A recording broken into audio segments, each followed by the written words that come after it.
Hello everyone. चलिए आज का हमारा छत्तीसगढ़ करंट अफेयर क्वेश्चन देखिए। हमारा पहला प्रश्न है, सशस्त्र सेना झंडा दिवस प्रतिवर्ष भारतीय सेना की बहादुरी, त्याग व समर्पण के सम्मान में एवं वीर शहीदों की स्मृति में हमारे देश में कितने दिसंबर को हर्ष के साथ मनाया जाता है। चार ऑप्शन दिए गए हैं। सही जवाब है 7 दिसंबर। ऑप्शन 2 करेक्ट है। चलिए डिटेल में डिस्कस करेंगे। सशस्त्र सेना झंडा दिवस प्रतिवर्ष भारतीय सेना की बहादुरी, त्याग व समर्पण के सम्मान में एवं वीर शहीदों की स्मृति में हमारे देश में 7 दिसंबर को हर्ष के साथ मनाया जाता है। इस परिप्रेक्ष्य में सचिव राज्य सैनिक बोर्ड एवं संचालक सैनिक कल्याण ब्रिगेडियर विवेक शर्मा VSM द्वारा छत्तीसगढ़ के सभी नागरिक से अपील की गई है कि शहीद सैनिकों की विधवाओं, भूतपूर्व सैनिकों एवं सेना में सेवारत सैनिकों और उनके आश्रितों के पुनर्वास तथा कल्याणकारी योजनाओं के लिए अधिक से अधिक दान देकर इस पुनीत कार्य में अपनी सहभागिता प्रदान करें। अगला प्रश्न है, चलिए ये अक्टूबर महीने के छत्तीसगढ़ के कुछ महत्वपूर्ण प्रश्न हैं जिनको आज हम डिटेल में डिस्कस करेंगे। ठीक है, ये क्वेश्चन हमने पहले भी देखा है, लेकिन अभी आने वाले एग्जाम्स के लिए ये सारे क्वेश्चंस बहुत इंपॉर्टेंट हैं। मीन्स ये सारे टॉपिक को हमें डिस्कस करना है, इसलिए चलिए अब हम देखेंगे बस्तर की देव गुड़िया और माता गुड़िया हुई लिपिबद्ध। चर्चा में ये क्यों है? 5 अक्टूबर 2023 को छत्तीसगढ़ जनसंपर्क विभाग द्वारा दी गई जानकारी के अनुसार राज्य शासन की मंशानुरूप छत्तीसगढ़ के आदिवासी बहुल बस्तर अंचल के आदिवासियों के विरासत में आस्था का केंद्र देवगुड़ियों माता गुड़ियों को संरक्षित एवं संवर्धित करने की दिशा में बस्तर क्षेत्र आदिवासी विकास प्राधिकरण के द्वारा इन देवगुड़ियों माता गुड़ियों को लिपिबद्ध किया गया है। क्लियर है? प्रमुख बिंदु देखेंगे। विदित है कि छत्तीसगढ़ के आदिवासी बहुल बस्तर अंचल में सदियों से अनेक जनजाति समुदाय निवासरत हैं। इन जनजाति समुदायों की अपनी अलग सांस्कृतिक विरासत है। आदिवासियों की विरासत में आस्था का केंद्र देवगुड़ी माता गुड़ी है, जिसकी जनजाति समुदायों में अपनी महत्ता है। नेक्स्ट पॉइंट है, बस्तर क्षेत्र आदिवासी विकास प्राधिकरण के द्वारा विभिन्न मदों के अभिसरण से इन देवगुड़ियों माता गुड़ियों का जीर्णोद्धार करने सहित उन्हें संवारने के लिए व्यापक पहल की गई है। थर्ड है, जनजाति समुदाय के अधिकांश समूह प्रकृति पूजक हैं। वे पेड़ पौधों में अपने देवी देवताओं का वास मानते हैं और इसी आस्था के फल स्वरूप वनों को बचाने के लिए अहम भूमिका निभा रहे हैं। यही वजह है कि इन देवस्थलों पर बहुतायत मात्रा में पेड़ पौधे पाए जाते हैं। नेक्स्ट पॉइंट है, इन देवस्थलों के परिसरों में वृहद स्तर पर फलदार एवं छायादार पौधरोपण किया जा रहा है। इसके साथ ही उक्त देवस्थलों का सामुदायिक वनाधिकार मान्यता पत्र प्रदान कर देवगुड़ियों एवं माता गुड़ियों सहित गोटुल एवं प्राचीन मृतक स्मारकों के भूमि को संरक्षित करने के उद्देश्य से संबंधित देवी देवताओं के नाम से भूमि को राजस्व अभिलेख में दर्ज किया गया है। वहीं इन देवगुड़ियों माता गुड़ियों और गोटुल एवं प्राचीन मृतक स्मारकों को उनके नाम से सामुदायिक वनाधिकार मान्यता पत्र जारी किया गया है, ताकि इन सांस्कृतिक सामाजिक धरोहरों के परिसरों को अवैध कब्जा से बचाया जा सके। साथ ही इन धरोहरों के संरक्षण एवं संवर्धन की दिशा में स्थानीय जनजाति समुदाय की सहभागिता सुनिश्चित की जा सके।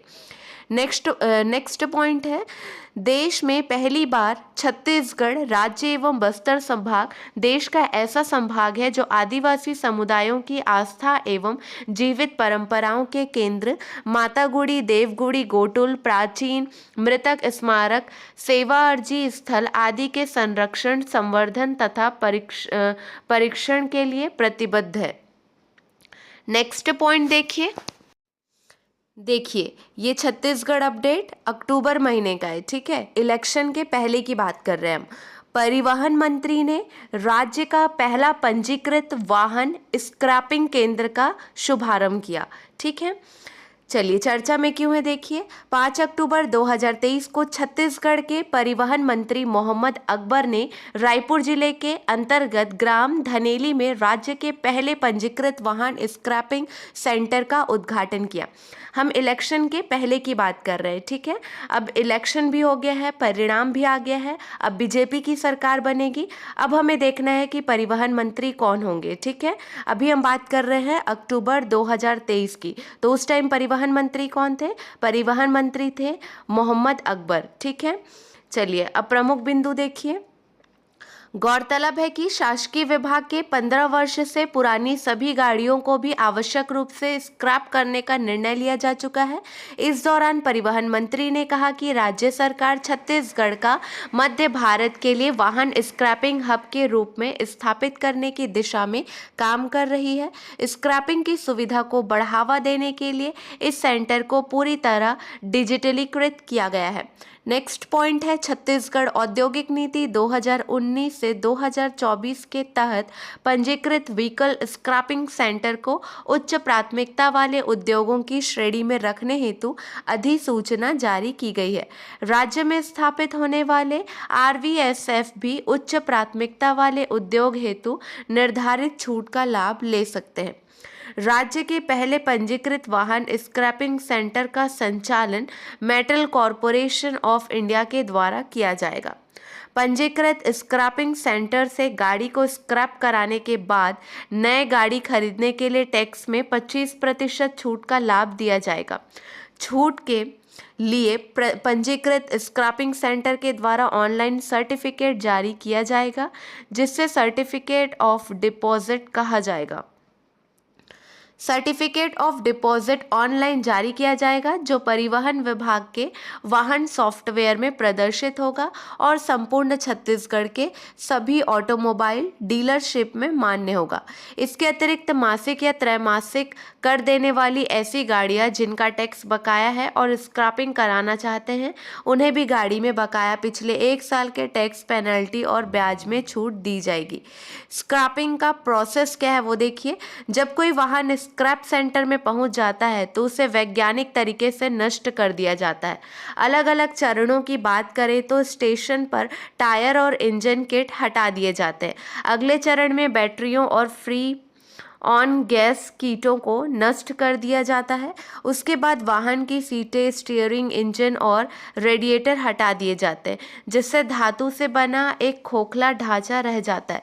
धातु को ब्लॉकों में बदलने के लिए बेल प्रेस मशीन का उपयोग किया जाता है, जिसे बाद में विभिन्न कंपनियों को आपूर्ति की जाती है। वहीं कार के अन्य घटकों को पुनर्नवीनीकरण किया जाता है और इन्हें निजी कंपनियों को बेच दिया जाता है। क्लियर है? चलिए अगला प्रश्न है। अब हम नेशनल और इंटरनेशनल करंट अफेयर क्वेश्चन देखेंगे। पहला प्रश्न है, हाल ही में किसे फ्रांसीसी साहित्यिक सम्मान प्रदान किया गया है? सही जवाब है Arshia Sattar, option C correct है।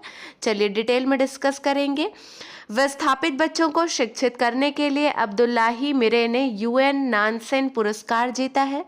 सत्यजीत रे लाइफ टाइम अचीवमेंट अवार्ड से माइकल डगलस को सम्मानित किया गया है। शिक्षा के लिए वाइस पुरस्कार सफीना हुसैन ने जीता है। 2023 का बुका पुरस्कार पॉल लिच को दिया गया। नेशनल मेटोलॉजिस्ट अवार्ड से डॉक्टर देवाशीष भट्टाचार्य को सम्मानित किया गया।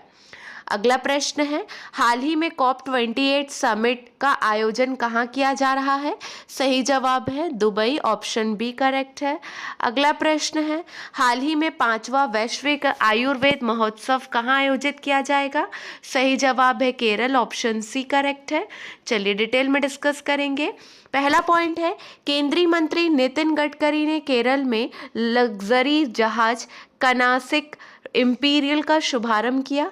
केरल में पारुमाला पेरुन्नल उत्सव मनाया गया है। केरल धार्मिक पर्यटन को बढ़ावा देने के लिए बहुभाषी माइक्रोसाइट का लॉन्च करेगा।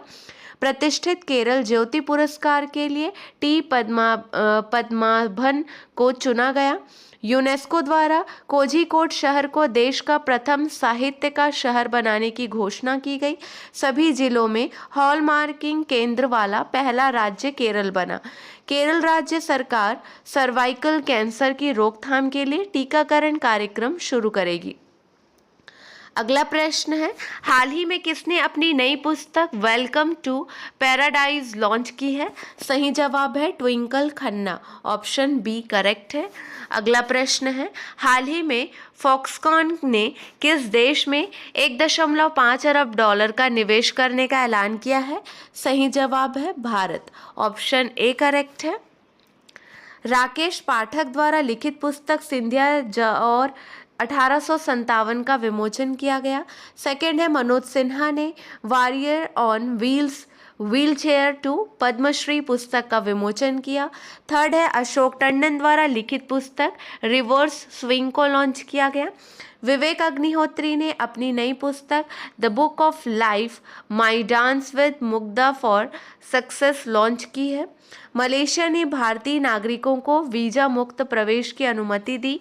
भारत सोशल मीडिया के लिए सख्त आयु सत्यापन योजना बना रहा है। भारत ने 2023-24 में रिकॉर्ड 41010 पेटेंट कराए हैं। भारत को लगातार तीसरी बार AIBD का अध्यक्ष चुना गया। भारत ICC के तीनों फॉर्मेट में नंबर 1 बना है। भारत लगातार छठे महीने उभरते बाजारों में शीर्ष पर रहा है। नेक्स्ट क्वेश्चन है, हाल ही में आर सुब्बालक्ष्मी का निधन हुआ है, वे कौन थी? सही जवाब है अभिनेत्री, ऑप्शन सी करेक्ट है। अगला प्रश्न है, हाल ही में 1 दिसंबर को किस राज्य का राज्य दिवस मनाया गया है? सही जवाब है नागालैंड, ऑप्शन बी करेक्ट है। चलिए आज के लिए बस इतना ही। अगले वीडियो में मिलेंगे नए प्रश्नों के साथ। Keep watching and keep learning.